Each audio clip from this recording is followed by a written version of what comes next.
अस्सलामुअलैकुम। Breaking news, senior खिलाड़ी शोएब मलिक को भी टीम में शामिल होना चाहिए, शोएब अख्तर का बयान। ब्रेकिंग न्यूज़, सीनियर खिलाड़ी शोएब मलिक को टीम में होना चाहिए। ब्रेकिंग न्यूज़ आपको दे रहे हैं। 15 रुकनी टीम का ऐलान कर दिया गया। 15 रुकनी टीम का अभी ब्रेकिंग न्यूज़ आई हुई है। 15 रुकनी टीम का ऐलान कर दिया।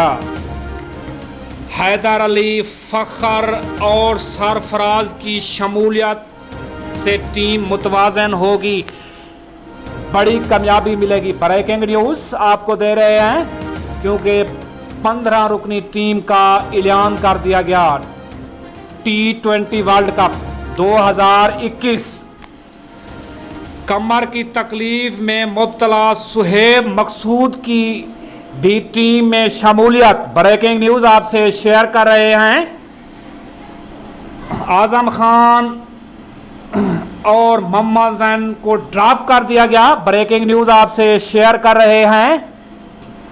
मोहम्मद हसनैन को भी ड्रॉप कर दिया गया T20 स्क्वाड के लिए।